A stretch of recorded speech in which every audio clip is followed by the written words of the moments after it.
ईद हो, मियाँ इबाद फारूक हो और उसका लीडर हो, क्या मज़ा। ये कितना खूबसूरत दिन होगा। आज आपकी मुलाकात करवाएंगे पाकिस्तान तहरीक इंसाफ के रहनुमा मियाँ इबाद फारूक से। 2 साल कैद गुजारी और पहली ईद मियाँ इबाद फारूक अपनी फैमिली के साथ किस तरह सेलिब्रेट कर रहे हैं। अल्लाह का शुक्र है जिसने सेहत तंदुरुस्ती भी दी और ये ईद का वक्त ऐसा लेके आया कि मैं ये ईद अपने बच्चों के साथ कर रहा हूँ। मियाँ इबाद फारूक छोटे थे, वो ईद कैसे मनाते थे? अब्बू मेरे बड़े माशाल्लाह अल्लाह ताला उनको जन्नत बख्शे, वो ज़बरदस्ती गोश्त खिलाते थे हमें। हम इबाद फारूक को बचपन में सबसे ज़्यादा ईदी कितनी मिली होगी? मैं उस वक्त 5,000 लेता था।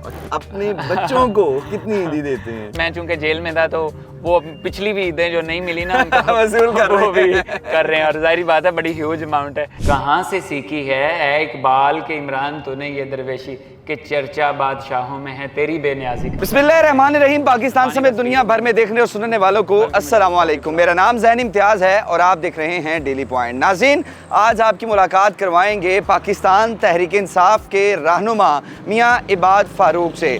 जाहिर सी बात है 2 साल कैद गुजारी और 2 साल जो अपनी ईदें हैं वो भी अपनी फैमिली के बगैर गुजारी और वो जेल में गुजारी। ये पहली ईद है। पहली ईद मियाँ इबाद फारूक अपनी फैमिली के साथ किस तरह सेलिब्रेट कर रहे हैं, आइए उनसे मुलाकात करते हैं और बताते हैं आपको। इबाद भाई, ईद मुबारक आपको। क्या हाल है, कैसी गुजरी ईद आपकी? जाहिर सी बात है it's so difficult after 2 years. आप जब यहाँ पर मौजूद हैं, 2 साल यानी कि 4 ईदें अपनी फैमिली के बगैर, बच्चों के बगैर गुजारी, क्या कहेंगे?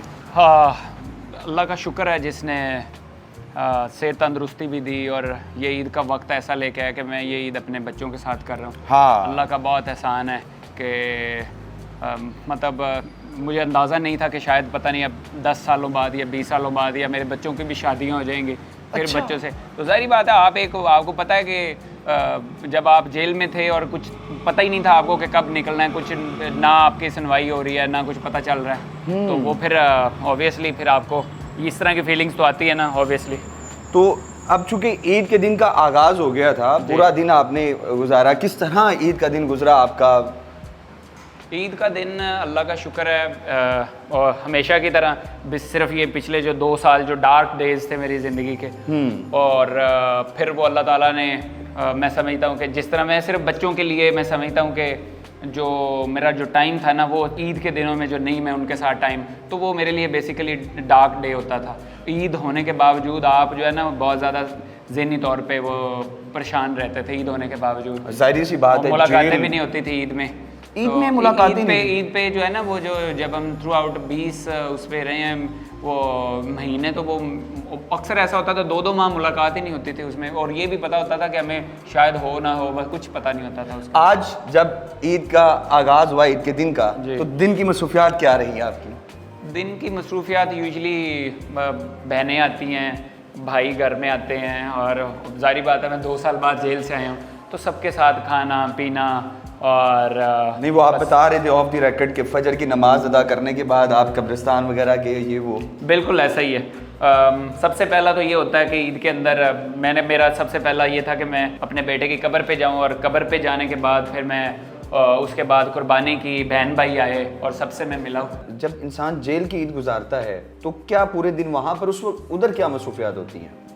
जो थ्रू आउट जो जेल का टाइम होता है ना वो आपके लिए जो ईद का डे है वो बड़ा टफ गुजरता है, वो बहुत मुश्किल होता है आपके लिए उसको थ्रू आउट आपका। वो स्पेशली मेरा एक स्पेशल ये केस था कि मेरे बेटे का जो सदमा था वो बहुत गहरा था मेरे ऊपर, और वो जिस तरह बीमारी में मुब्तला थे, अम्मार साहब अल्लाह पाक उन्हें जन्नत में जगह दे, और उनकी बदौलत ज़ाहिर सी बात है जब बच्चे शहीद होते हैं और छोटी उम्र में जिन्होंने ना दुनिया देखी, ना कोई इस तरह के काम किए, ना कोई लोगों की नज़रों में आए, और वो तो एक फूल है ना, जन्नत का फरिश्ता है, और वो वालदैन की बख्शिश का भी वसीला बनते हैं। बिल्कुल मेरा ईमान है, हमारा अकीदा है बिल्कुल ऐसे जो शहीद है वो वालदैन की बख्शिश का सबब बनता है। शहीद भी दूसरा ये है कि जब बच्चे की जब नाबालिग होता है तो वो अपने माँ बाप से बिछड़ जाता है, तो वो जन्नत में जाके या फिर जब वो रोज़े हिसाब अपने माँ बाप के लिए जब अब मैशर में खड़े होंगे रोज़े मैशर के दिन, तो वो भागते हुए नंगे भागते हुए आएंगे और अपने माँ बाप को पहचानेंगे, और फिर सोने के उनके हाथ में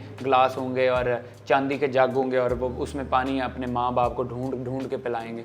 तो ये मेरा ईमान है, हम मुसलमान हैं, फिर कुरान पे यकीन रखते हैं और इमाम बुखारी की किताबों पे यकीन रखते हैं। नन्ना मुन्ना अम्मार जो दादी के हाथ में था, अपने चचा के हाथ में था और ज़िंदगी और मौत की कश्मकश में था वो वक्त। चूँकि मैं ख़ुद उस वक्त इंटरव्यू करने के लिए आया था, बड़ा तकलीफ थी जब वो वीडियोस आपकी नज़र से गुजरती हैं या पिक्चर्स। जाहिर सी बात है इंटरव्यूज पूरी दुनिया में मैं उसको बस जैसे ही झलके, अभी भी अक्सर मैं देख रहा होता तो कैसे झलक आते ही मेरा दिल फट जाता है। मैं अपने बेटे को उस हालत में देखता हूँ तो मेरे लिए वो जज्बात को कंट्रोल करना बहुत मुश्किल और हो जाता है। ईद के मौके पर खुसूसन बड़ी याद आती बहुत होती। मुश्किल अच्छा, ईद पे अक्सर जो अमार है वो क्या गुफ्तगू करता था? जाहिर सी बात है यादें तो रह जाती हैं ना, वो छोटा बच्चा था और आपकी उसके साथ बॉन्डिंग भी बहुत अच्छी थी। बिल्कुल। अच्छा, अमार मुझे ना, चूँकि वो बहुत ज़्यादा एथलेटिक माइंडसेट का था, बहुत ज़्यादा आप उसकी अगर कुछ शायद वीडियोस गुजरी हूँ तो वो ज़हनी तौर पे बहुत मजबूत बच्चा था। और फिर क्विक रिस्पॉन्स करता था।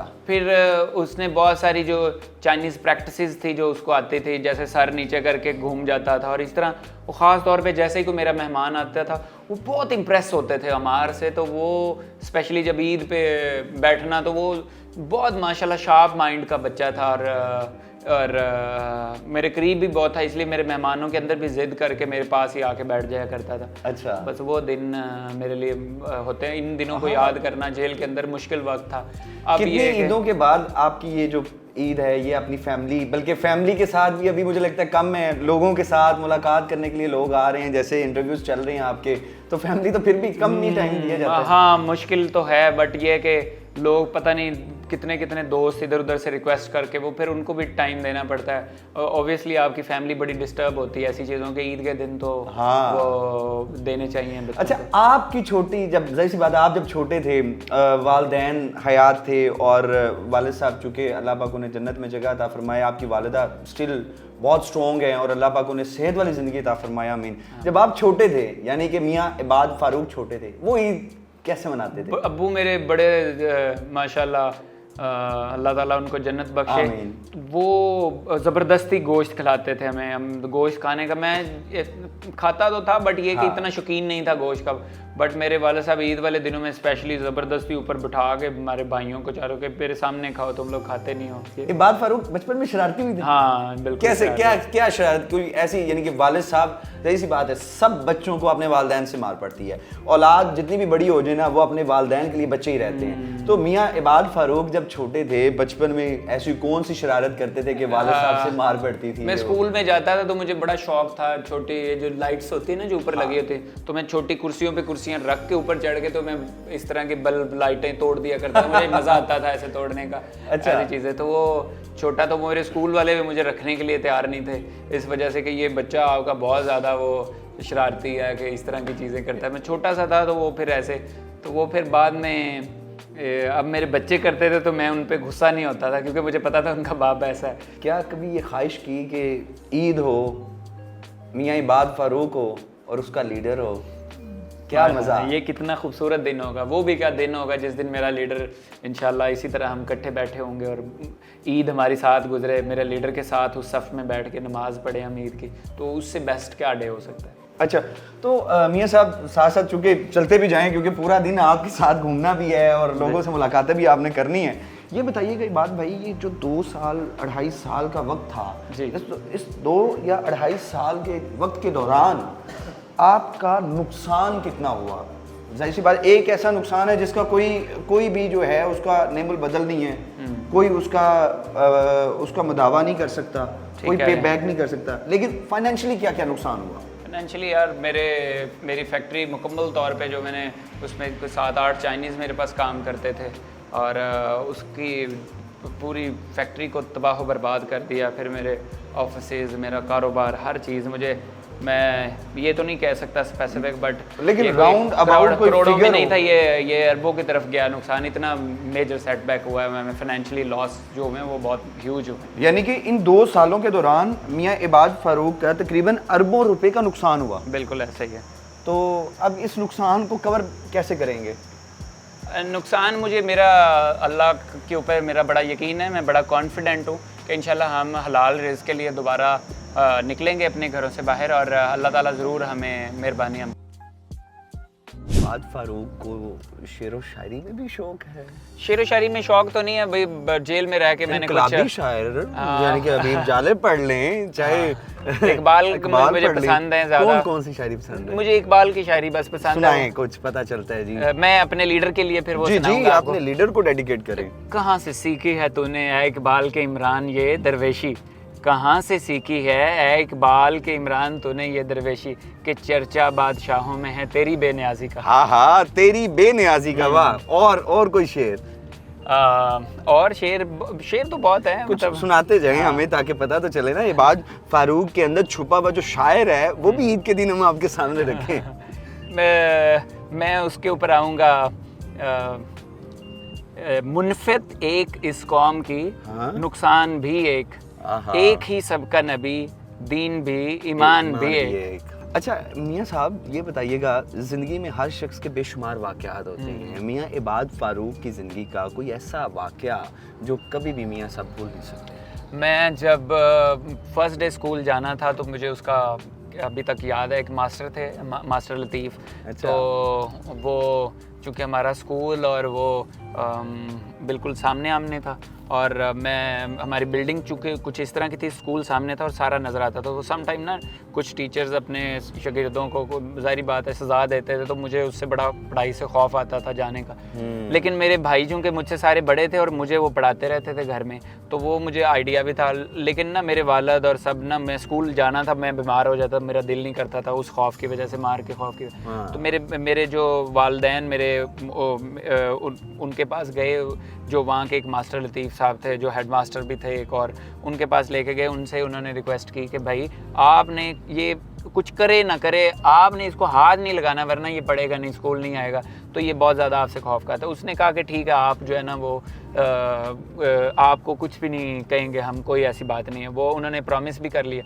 फिर हुआ ये कि मुझे उन्होंने एक दिन जो है ना वो उन्होंने बिठाया उसके ऊपर, अगले दिन ही क्या हो आप ना बैठो, आप ना टेस्ट है और टेस्ट दो, लेकिन आप पास हूँ फेल हूँ कोई मैटर नहीं करता। तो उन्होंने मुझसे लिखवाया, वो टेस्ट हुआ। वो टेस्ट कुछ इस तरह का था, वो आप बड़े हैरान होंगे, टेस्ट भी बड़ा इंटरेस्टिंग था, मेरी ज़िंदगी का बड़ा अहम वाक़या। उन्होंने लिखाया कि एक लिख कि 19 किन्ने किन्ने होंदे ने, 99 किन्ने किन्ने होंदे ने, 79 किन्ने किन्ने होंदे ने। वो उस वक्त जो टिपिकल स्टाइल था पढ़ाने का। तो मतलब 79 और 69 कितने कितने होते हैं, मतलब ये लिखो 79 जैसे लिखना है, या 69 इस तरह। वो टेस्ट हो रहा था। तो उसमें एक हमारा ना क्लास के अंदर एक मॉनिटर था, मुझे आज भी उसका नाम है क्यूम, उसका याद है, क्यूमी उसको कहते थे हम दोस्त को। तो वो मॉनिटर था क्लास का, उसके 90 नंबर आ गए, मेरे 110 उन्होंने लिखवाए, मेरे 100 आ गए। मैं हालांकि पहला दिन था, लेकिन मैं घर पढ़ता था, स्कूल मुझे डर लगता था आने में। तो वो मेरे आगे, वो मास्टर लतीफ़ ने मुझे पकड़ा, उसने मुझे फिर मारना शुरू कर दिया। वो मैं बड़ा हैरान हो गया। फिर उसने मुझे मारा, कहता मुझे खोते दे खुरा तेन सारा कुछ आंदा जाता, फिर नहीं स्कूल पढ़ना है। ये मेरी जिंदगी का इंटरेस्टिंग वाक़या है। वाक़ये का मतलब या सियाको सबाक ये है कि इंसान के अंदर जो डर या खौफ होता है ना, बस उसको निकालने की ज़रूरत होती है, वरना अल्लाह की ज़ात ने आपको बेशुमार सलाहियतों से नवाजा हुआ है। ठीक है। ये बात भाई, ये तो चूँकि ईद उल अज़हा है, कुर्बानी के हवाले से है, लेकिन ज़ाहिर सी बात है कुर्बानी पर भी बच्चे ईद मांगते रहते हैं, या आपने भी बचपन में ईदी मांगी होगी ऑब्वियसली। इबाद फारूक को बचपन में सबसे ज्यादा ईदी कितनी मिली होगी? बचपन में अगर आज से, मैं जब मैट्रिक टाइप का स्टूडेंट था तो मैं उस वक्त 5000 लेता था। अच्छा। हाँ। और अब अपने बच्चों को कितनी ईदी देते हैं? उनको टैकल कर लेते हैं, जैसे उनके साथ पहले 2-3 दिन पहले वो करते रहते हैं, नेगोशिएशंस करते हैं कि मैंने इतने नहीं, लेकिन मैं चूंकि जेल में था तो वो पिछली भी ईदें जो नहीं मिली ना उनको वसूल कर रहे हैं। और जाहिर बात है बड़ी ह्यूज अमाउंट है। कितनी मतलब उस हिसाब से देखा जाए तो सारी अगली पिछली इकट्ठी ले रहे हैं। लेकिन अभी वो तो मुझे उनके साथ मांग कितनी रही है, डिमांड कितनी है? जैसे सलार है, वो कह रहा है कि उसने अपनी बताई है कि मुझे कम से कम 1 लाख रुपए चाहिए। अच्छा, 1 लाख रुपए? हाँ, वो बस ऐसे ही है, चल रही है, जहाँ भी खुश हो गया ठीक है। चलें जी, बहुत शुक्रिया जी। ज़ाहिर सी बात है, ईद है, खुशी का त्यौहार है, खुश रहें, खुशियाँ बांटते रहें, हंसते रहें, मुस्कुराते रहें। जज़ाकल्लाह।